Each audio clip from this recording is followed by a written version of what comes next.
Hi, my name is Augustina or Auggie, and I identify as Mexican American. My dad is Mexican and my mom is white, but both my parents are very American. And the fact that my dad is a fifth or sixth generation Mexican, so none of my family speaks any Spanish.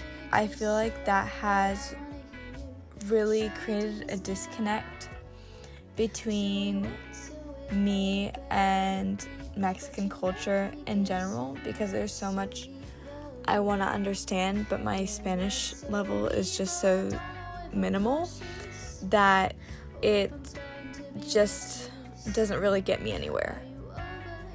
I wasn't really comfortable reclaiming my Mexican identity until I got to college, and now I'm allowing myself to learn without shame, and just learning a history that was never really taught to me. Me and my friend Izzy, who is also half Mexican, like me, chose to create this film to create a space for positive and realistic representation of Mexican Americans and to take back the agency in the manner of how we are portrayed.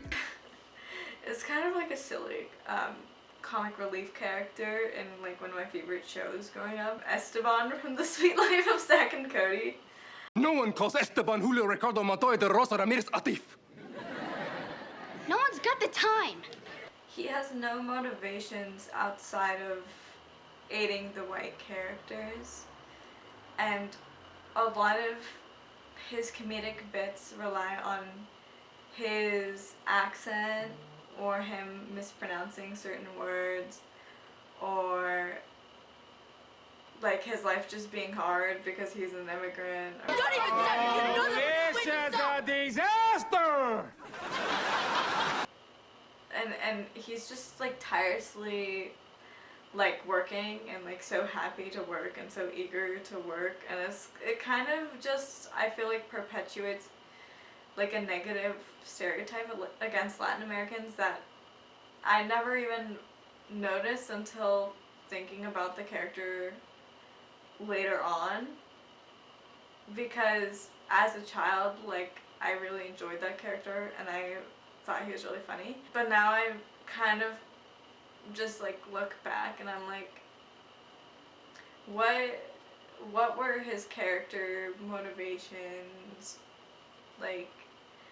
what do we really know about him besides he has a funny accent and he's from somewhere and he has this job, and I feel it kind of associates immigrants with their jobs and their working identities, which I feel is only one facet of how a person can be. Yeah, it seems there's a lot of just there's any white character is so multifaceted, and then the Mexican, their whole personality is their accent or their job or whatever. Yeah. And it's just the Smurf and Smurfette thing, all the Smurfs have their own personality, but then the Smurfette is just the girl Smurf. Yeah. It's it's just that's the Mexican character. I don't know.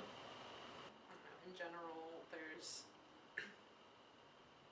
just the representation is always so narrow, and not even in just characters, but in surveys and in just day-to-day life when people are talking about I don't know, I feel it's just an overlooked conversation of the Mexicans, specifically the Mexican American.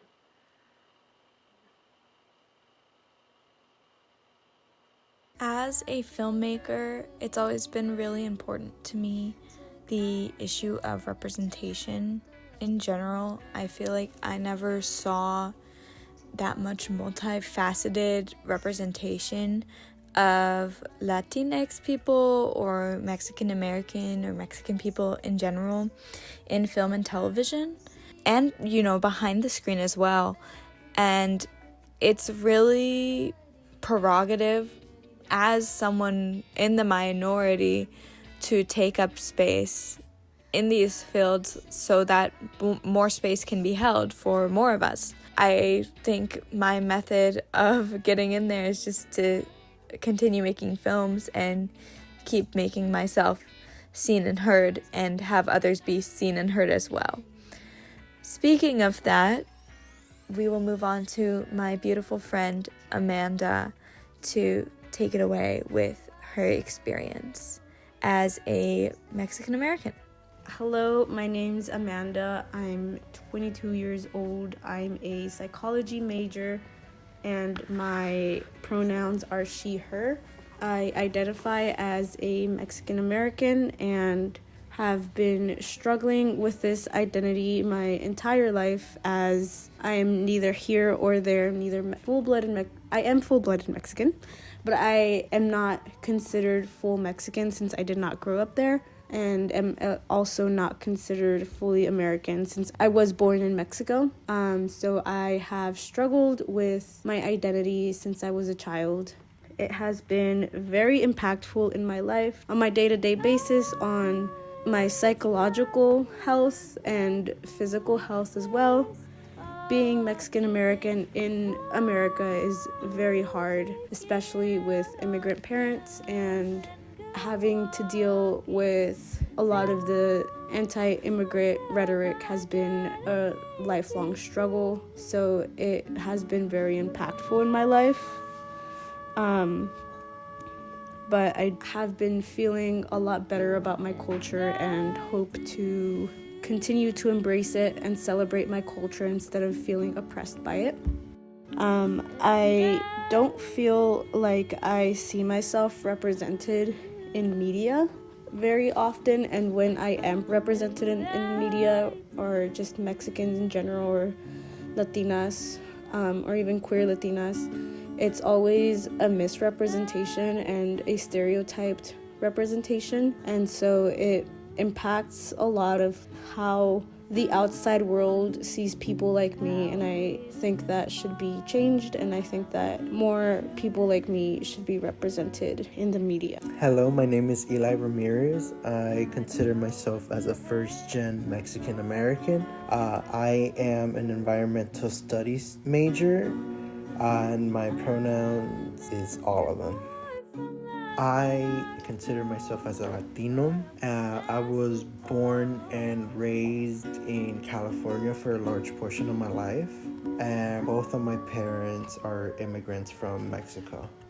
Being Mexican American, I noticed that in some locations, like Santa Cruz, where your own culture does not feel like it's being represented, such as like the lack of cultural ingredients commonly used in Mexican cuisine, the lack of celebration for our own heritage and upbringings, compared to like some areas in Orange County where you see them very predominantly and heavily celebrated. In media, there are certain times where it feels definitely like a stereotype. If presented correctly, it could be kind of comedic for some people, but majority of the times it's always been the same stereotype where they don't do their best in properly representing that stereotype that they're doing. Obviously, there are some family households for like a common stereotype tends to be the Mexicans down the block. A huge family in a small house. Honestly, it does hold true, because there are some families that where the only way to survive and have food and shelter is to live in one another until everyone is able to drink off from one another. My mom's two sisters used to live in our house. It was a lot of people in a packed house, but again, there are certain stereotypes and pet peeves of Mexican American with this type of culture where they should have taught themselves more about culture. And so going back to Mexican stereotypes to create comedic effect for probably other races, which is a little concern for me. There are some times where it just gets hurtful in terms of like the play on accents of Mexican, like improper English and all this. It is a little like insulting, in my opinion.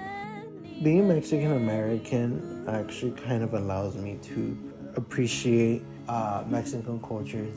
I'm really proud to be Mexican, but also being Mexican American allows me to not only explore my own culture and appreciate it, but also see the differences in other people's cultures and appreciate how we both celebrate holidays in our cultures and look at it differently. My name's Izzy. I am a 21-year-old film and digital media major at Santa Cruz. I identify as Mexican American, and my pronouns are she, her.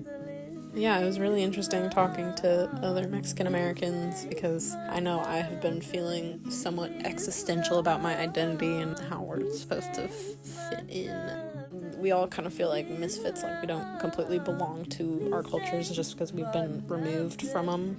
We're in this new place with its own rules and its own norms, and I don't know, just where we all decide to fit in and how much we decide to embrace of whatever certain traditions or whatever we like, you know. It all depends on the person. For me, I've been trying to connect more, you know, with my Mexican heritage. I've been trying to learn or, you know, improve my Spanish so that I can speak with my grandma more, but, you know, to feel more secure in my identity, I just feel like it's hard to, like, reconnect with a culture that doesn't really feel like it's yours anymore, like it belonged to you a long time ago. But there's connections that you can make to it, and there's things that you can celebrate and try to remember, which I think is also really important.